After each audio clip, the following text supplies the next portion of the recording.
Gukeka. To chop means gukeka. Chop. Let us see examples. She's chopping the vegetables. She's chopping the vegetables. Ari gukeka imboga. Ari gukeka imboga. Please chop the carrot quickly. Cheka karoti vuba. Hello dear viewer and welcome to today's lesson. This is Language Booster TV, the YouTube channel which helps you to learn English, Kinyarwanda and Kiswahili. I am your teacher, Eric Bunani. Today we are going to see 50 most used verbs you need to know since now. Learn Kinyarwanda and English. The program is to learn Kinyarwanda and English. Maybe you are Kinyarwanda speakers and you want to learn English, or maybe you are English speaker or you want to learn Kinyarwanda. So this program is here to help you. This video is here to help you. Dear friends, you have to know that verbs are the basic for sentence. The correct sentence based on the verb. When there is no verb in a sentence, there is no meaningful sentence. You can take 100 words together. Without a verb, they cannot make a sense. So verbs are the basic. Ugomba kumenya ko inshinga ryo shingiro ry'ubutumwa bw'interuro. The sentence without a verb has no meaning. Interuro itagira verb nta busobanuro ibifite.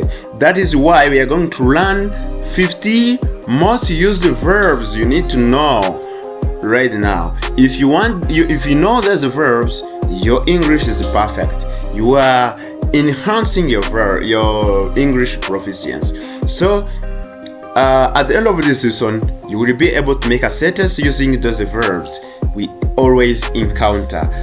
Turasoza iri somo ushobora gukoresha mu nteruro izi nshinga dukunda gukoresha mu buzima bwa buri munsi kandi zigaragaza ibikorwa byacu. So if it is your first time, niba ari ubwa mbere ugeze kuno muyoboro, please subscribe. Kora subscribe, like, kunda video zacu, share to your friends, sangiza inshuti zawe, and write in a comment. Wandika muri comment, you can suggest, ushobora gutanga icyifuzo, you can clarify, ask for clarification, ushobora gusobanuza, and you can also ask the question. Ushobora no kubaza ikibazo. Alright, so let us dive in the lesson. Before we go on, let us advertise. Mbere yuko twinjira mu isomo, mureke twamamaze.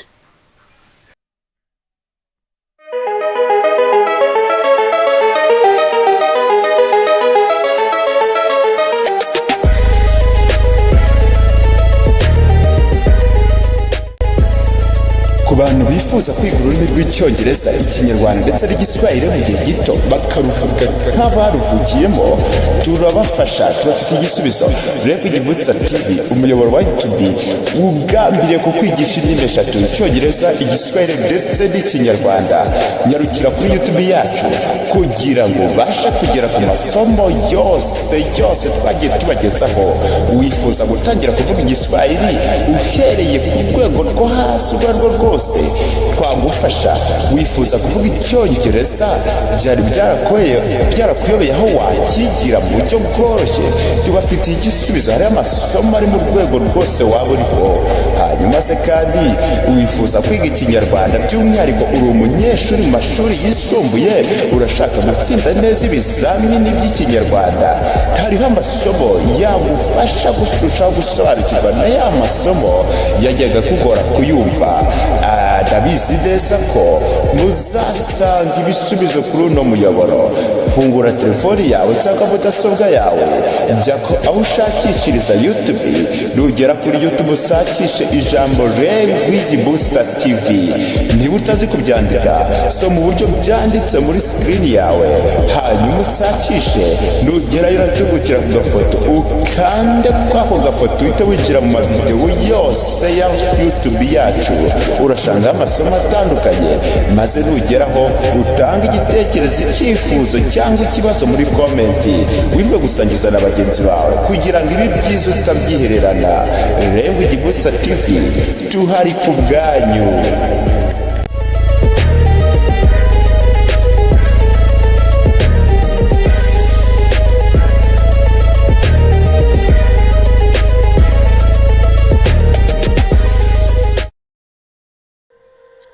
So welcome back to today's lesson. We are going to see Kinyarwanda English 50 most used verbs we encounter, we use daily in our daily conversations.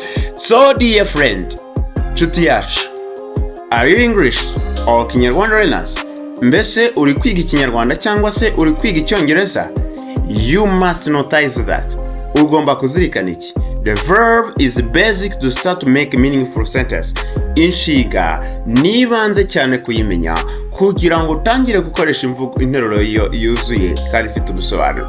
Here we are going to learn 50 verbs. Tugiye kurebera hamwe inshinga 50 we use regularly, dukunze gukoresha denoting our daily actions, zivuga ibikorwa bya buri munsi dukora. So we'll have Kinyarwanda and we'll have English. After each verb is followed by example of sentences which helps you to make to learn to make sentences, a meaningful sentence. All right, so let us start. The first verb is to eat. You really know that to eat is a basic. It is a basic need. All right, to eat. To eat in Kinyarwanda ni kurya. Kurya. I'm eating. Right. I eat, for example, in a sentence, I eat beans every day. I eat beans every day. Ndya ibishyimbo buri munsi. Ndya ibishyimbo buri munsi. I eat beans every day. Alright, another sentence is, do you eat meat? Do you eat meat? Ese urya inyama? Do you eat meat? Ese urya inyama? Do you eat meat? Ese urya inyama?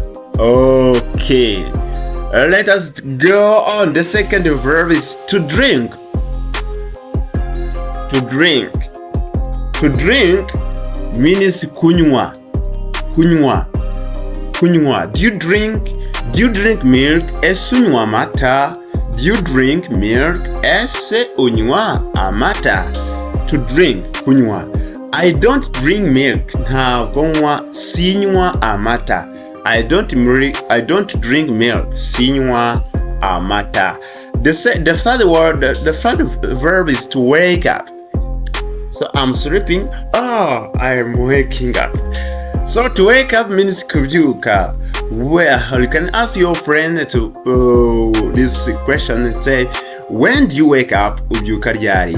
When do you wake up? Byuka gihe ki? When do you wake up? I wake up at 7 o'clock every morning. I wake up 7 o'clock every morning. Byuka saa moya buri gitondo. Byuka saa moya buri gitondo. I wake up at 7 o'clock every morning. Byuka saa moya buri gitondo. The next word is to sleep. To sleep. To sleep. So to sleep means kuryama. Kuryama. When do you sleep? Ese uryama gihe ki? Alright, like I say, I sleep at 8 o'clock p.m. Ndyama saa 2 z'ijoro. I sleep at 8 o'clock p.m. Ndyama saa 2 z'ijoro. Alright, to sleep. Kuryama. To wash a face. To wash a face. Wash a face. Kwihumura. To wash a face means kwihumura. I wash my face. Ndihumura. When I wake up in the morning, I wash my face. Iyo mbyutse mu gitondo, ndihumura. When I woke up in the morning, I wash my face. Iyo mbyutse mu gitondo, ndihumura. Alright. The next verb is to cook. To cook. To cook. To cook no guteka. To cook, guteka. He cooks soup every night. Ateka isosi buri joro. He cooks soup every night. Ateka isosi buri joro. Alright. Have you cooked rice? Have you cooked rice? Watetse umuceri se? Have you cooked rice? Watetse umuceri se? Watetse umuceri se? So the next verb is to wash. To to wash something. To wash something means koza cyangwa se kumesa. So we can say, have you washed dishes? Have you washed dishes? Ese wogeje ibyombo? Have you washed the dishes? Wogeje ibyombo? Alright. Please come and wash these clothes. Ngwinyabuna, ngwino umese iyi myenda. Please come and wash these clothes. Come and wash these clothes. Ngwino umese iyi myenda. So to wash ishobora gusobanura koza cyane cyane ku bikoresho, hanyuma to wash gukoresha kuvuga kumesa cyane ibyerekeranye n'imyambaro. Alright. Let's go on to clean. Please clean this window. These windows. I've forgotten S there. Please clean these windows. Nyauna sukura ya madirisha. Please clean these windows. Nyauna sukura aya madirisha. Munyihanganirane bagiye gushyiraho S. Right, clean these windows. Muhanagure, please nyauna hanagura aya madirisha. To clean, guhanagura. To sweep.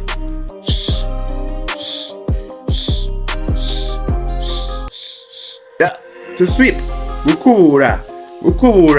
Would you sweep the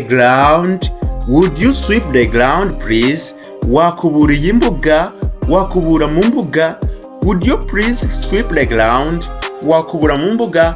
Help me to sweep in the house. Fasha gukubura mu nzu. Help me to sweep in the house. Fasha gukubura mu nzu. Great. Let's go on. Wipe. To wipe.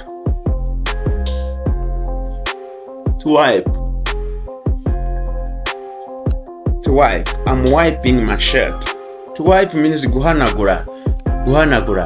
Please wipe the glasses. Hanagura ibibaho. Hanagura ibirahure. Please wipe the glasses. Hanagura ibirahure. Wipe your tears. Hanagura amarira yawe. Don't cry. Wipe your tears. Hanagura amarira yawe. So the next verb is to chop.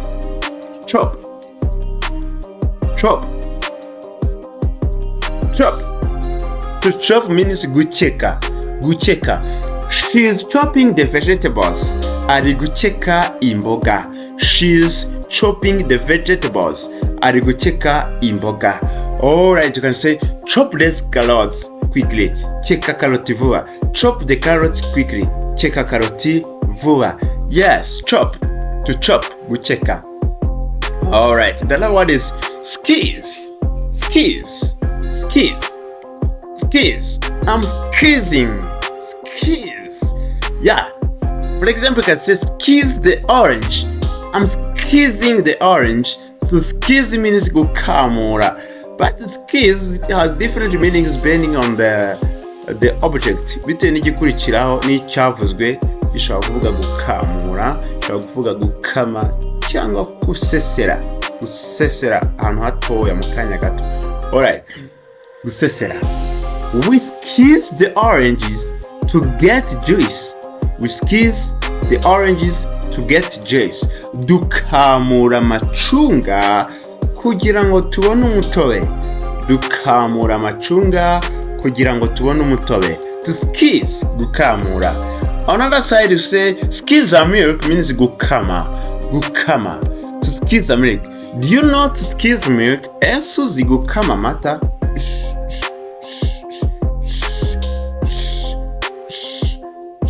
To squeeze a milk, gukama. Alright, to fly with small r.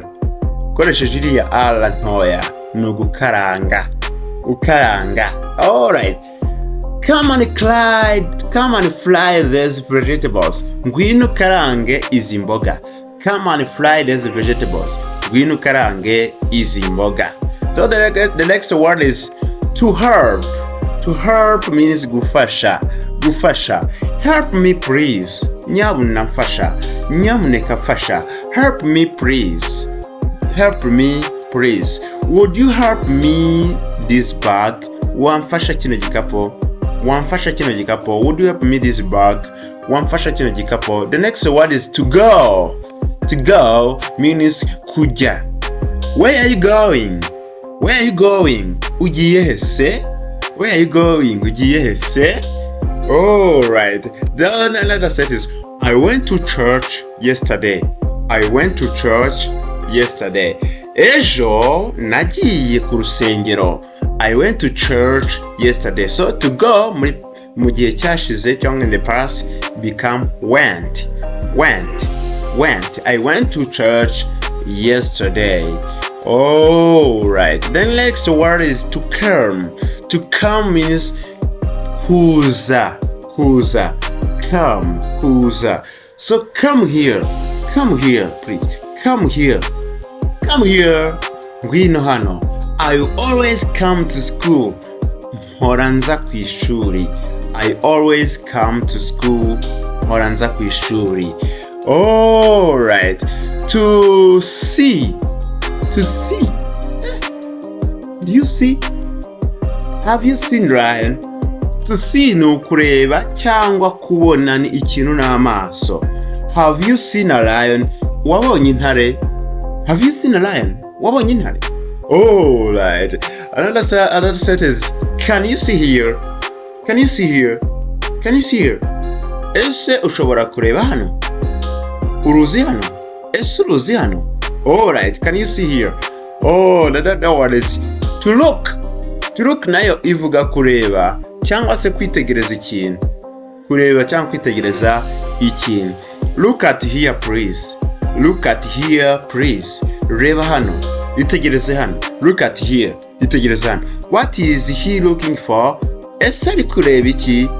Ari gushaka iki? What is he looking for? Ari kureba iki? So the next word is to take. These are verbs that I mostly use. Ndakubwira ko izi nshinga ziri mu nshinga dukunda gukoresha umunsi ku munsi. We mostly use these verbs. Kuzimenya, it is the first step to know English. Kumenya izi nshinga icyo zisobanuye ni intambwe ya mbere yo kumenya icyongereza. So learn to use them, learn to talk about them. Menya kuzikoresha kandi wige kuzivuga igihe uri mu kiganiro abagenzi bawe. Alright, to take ni ugufata. He took the bus to Kigali. Yafashe bisi yerekeza Kigali. He took the bus to Kigali. So to take in the past become took. Iyo ushaka kuvuga mu gihe cyashize take ihinduka took. Ukabushyize mu gihe cyashize. He took the bus to Kigali. Yafashe bisi yerekeza Kigali. When I wake up in the morning, I take water and go to bath. Fata amazi kajya koga. I take water and go to bath. Fata amazi kajya koga. I take water and I go to bath. Alright. To give. Please give me. Ima. To give. Guha. Give me the way. Mpinzira. Give me the way. Mpimvira. Give me the time. Umwanya. Nk'igihe. I will give you the gift. Nzaguha impano. I will give you the gift. Nzaguha impano cyangwa se ndaza kuguha impano. Ndaguha impano. Alright. Dear friend. Nshuti yacu. How is the lesson? Iri somo riribona ute? Is it interesting? Ese riranejeje? Is it helping you something? Hari icyo riri kugufasha se? So tell me in a comment. Keep up. Ngira munero ati keep up. Komerezaho. This is Language Bossa TV. Iyi ni Language Bossa TV. We are here to help you to learn English, Kinyarwanda and Kiswahili.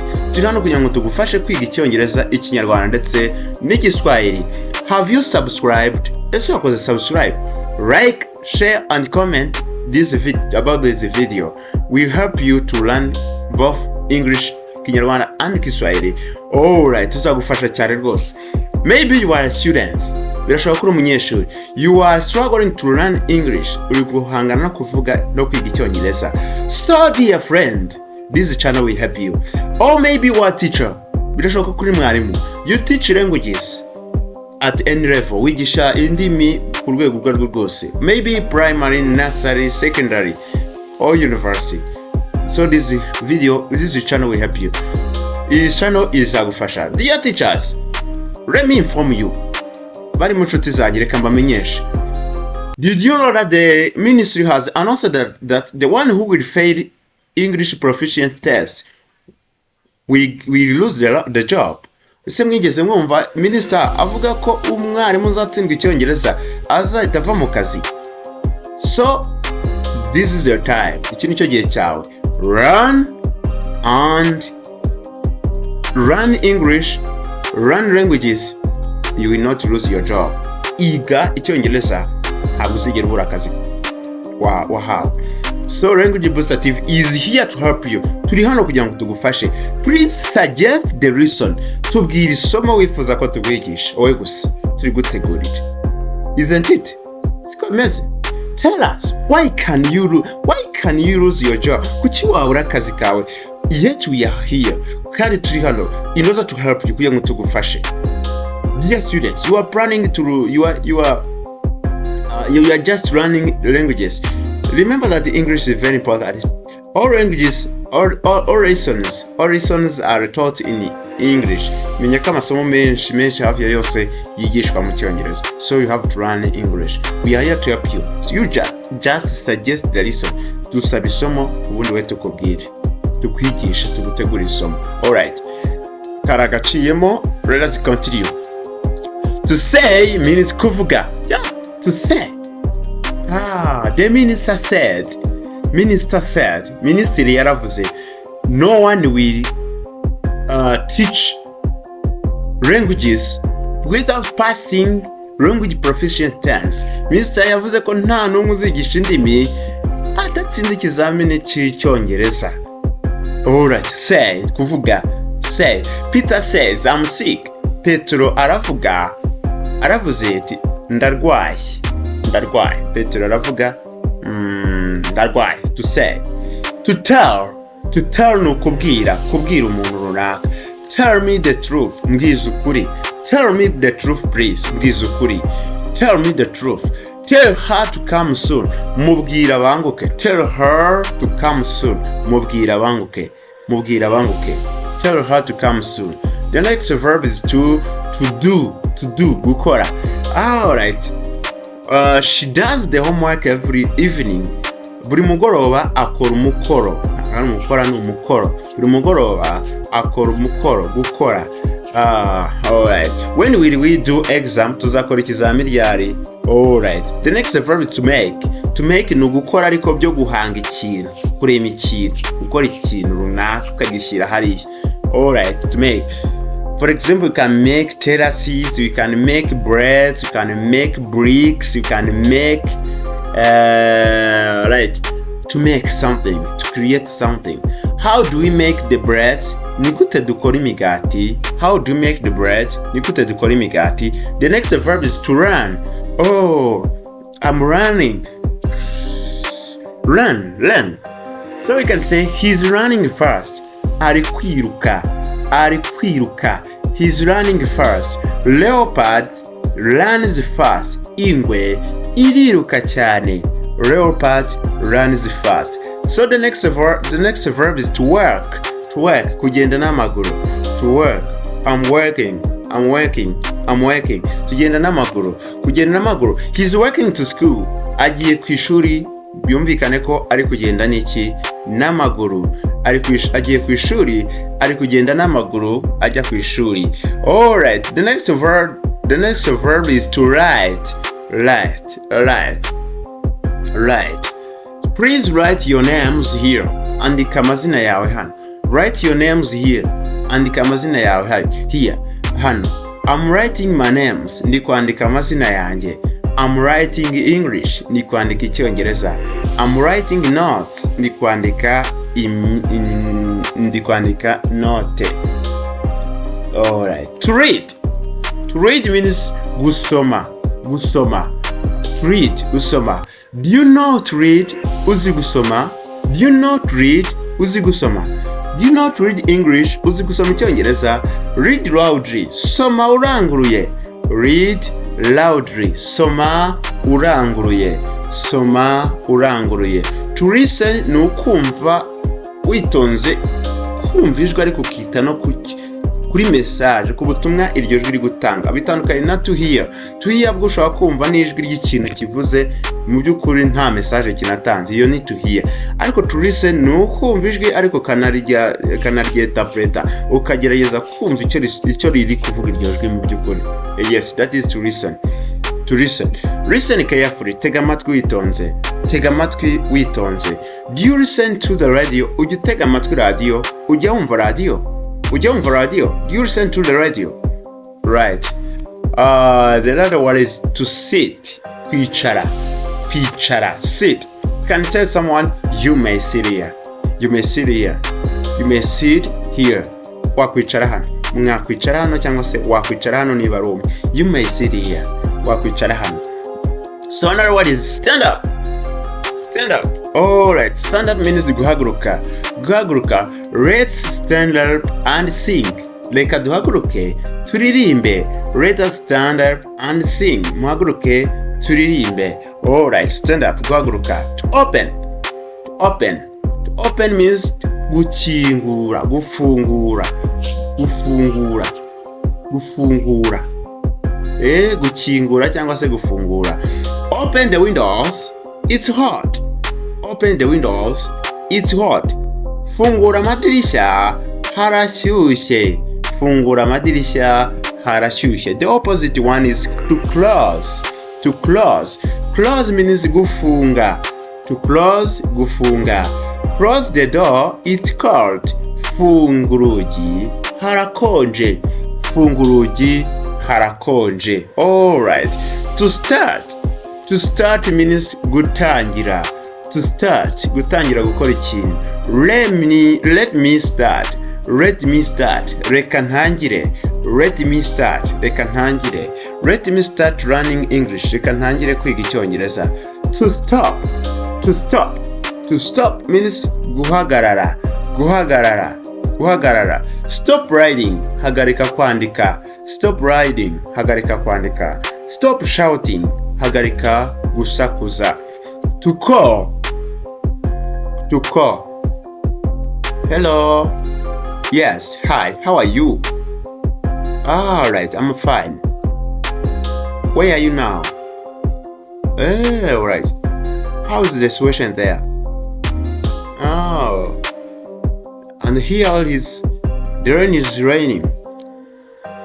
It is raining dogs and cats and dogs. Yes, I'm calling someone. To call means guhamagara. You can call by phone or you can just call by mouth. Call me later. Ubwira umuntu mpamagara mu kanya. To buy means kugura. To buy. He bought a new car. In the past, to buy become bought. He bought a new car. Yaguze imodoka nshya. To sell is the opposite. To sell means kugurisha. Mark sells tomatoes. Mariko agurisha inyanya.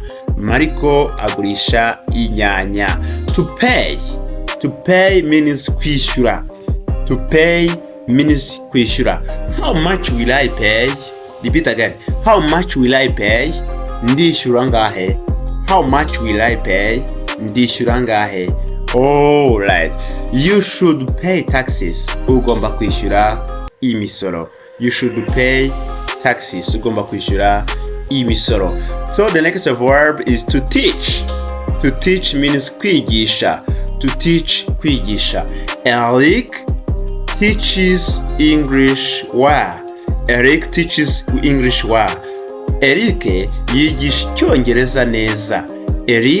yigisha icyongereza neza. So try. Gerageza ukoreshe nawe zino nshinga ndi kugenda nkwigisha mu nteruro zawe. So you can send the answers you can write the answers in the comment. Write a sentence using one of these sentences, these verbs, or you can just contact me via WhatsApp number. Ushobora gukoresha nimero ya WhatsApp iri gucishwa ku rubuga kuri no channel yawe, kuri no screen uri kureberaho ino video, cyangwa se ushobora gukoresha link. You can use the link in the comment. Ushobora gukoresha link iri muri comment ukinjira kuri buga turi guhuriraho. You can join the WhatsApp group that we are practicing English. Aho ngaho niho rwose ushobora kuyigira gukoresha icyongereza. Wanyandikira rero kuri WhatsApp cyangwa ukambwira nkagushyira muri urwo rubuga, cyangwa ukakanda kuri iyo link ukinjira muri urwo rubuga turimo guhuriramo. Alright, the next word is to learn. To learn means kwiga. I am learning English. I am learning English. Ndi kwiga icyongereza. I am learning English. Ndi kwiga icyongereza. To grind. To grind. To grind means gusya. To grind means gusya. She's grinding sorghum. She's grinding sorghum. Ari gusya amasaka. Ari gusya amasaka. She's grinding sorghum. She's grinding sorghum. Ari gusya amasaka. The next verb is to hang. To hang. To hang something up. To hang something means kumanika. Please go and hang these clothes. Genda umanike iyi myenda. Go and hang these clothes. Genda umanike iyi myenda. Alright. To cook. To cook means guteka. My mother is cooking tea. My mother is cooking tea. Mama atetse icyayi. Mama atetse icyayi. So the next verb is to laugh. To laugh means guseka. Guseka. Don't laugh at me. Ntunseke. Don't laugh at me. Ntunseke. Don't laugh at me. To laugh, guseka umuntu igendana na preposition at. Laugh at. Don't laugh at me. Ntunseke. Why are you laughing? Kuki uri guseka? Why are you laughing? Kuki uri guseka? What are you laughing? Uri guseka iki? Don't laugh. Don't laugh at me. The next verb is to forget. To forget. The capital city of Burundi is I forget it. I forget it. Ndabyibagiwe pe. Kwibagirwa. To forget. Don't forget to come. Ntiwibagirwe kuza. Don't forget to come. Ntiwibagirwe kuza. Don't forget to come. Ntiwibagirwe kuza. I will never forget this time. I will never forget this time. Iki gihe sinzakibagirwa. Iki gihe sinzakibagirwa. To remember it is the opposite of forget. Ni ikinyuranyo cyo kwibuka.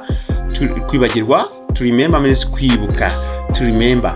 I always remember when I went to school for the first time. I always remember when I went to school for the first time. Mpora nibuka bwa mbere njya ku ishuri. Mpora nibuka bwa mbere njya ku ishuri. So the next verb is to die. To die means gupfa. To die. His father died last year. His father died last year. Sekuru, his grandfather died last year. Sekuru yapfuye umwaka ushize. So the next word is to hate. To hate means kwanga umuntu. He hurts him too much. Here I've forgotten another O. Two with two O, double O. He hurt him too much. Aramwanga cyane pe. Aramwanga cyane. He hurts him too much. Aramwanga cyane. Alright. To love. It is opposite of to hurt. Gukunda. Gukunda. I love you so much. I love you so much. Ndagukunda cyangwa se ndabakunda cyane. Dear friends, I love you so much. Nshuti zanjye, ndabakunda cyane. Alright. The last one is to cry. Oh. To cry means kurira. Don't cry, my friend. Don't cry. Maybe you are crying. Birashoboka ko aho uri kurira. Dear friend, don't cry. Wirira nshuti yanjye. Don't cry. Alright, dear friend, this These were 50 most used verbs. 50 most used verbs denoting actions of a day. Denoting daily actions.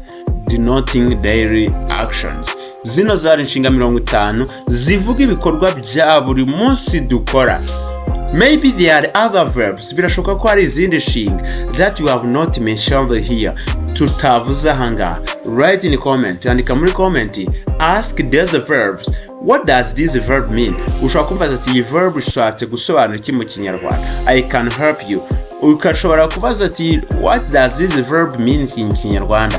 Ese iri jambo risobanura iki mu Kinyarwanda? I can help you also. So maybe you are English or Kinyarwanda learners. We can help you both. We can help you if you are English or Kinyarwanda speakers. Uko waba uri kose, waba wiga Ikinyarwanda ushaka kuvuga Icyongereza, waba uvuga Icyongereza ushaka kuvuga Ikinyarwanda, we can help you to learn both two languages at the same time. So thank you very much for watching this video. We have practice here. Hano dufite umukoro. Write a sentence of your own using each verb. Gerageza ukora interuro yawe bwite ukoresheje imwe muri zino verb twabonye. Buri imwe muri zino verb twabonye. Write in the comment, write on WhatsApp number that is on your screen. I can help you to learn English, Kinyarwanda and Kiswahili. This is Language Booster TV. Language Booster TV. I am your teacher, Alec. See you later. Tuzasubire ubutaha. Alright, bye bye. I love you so much.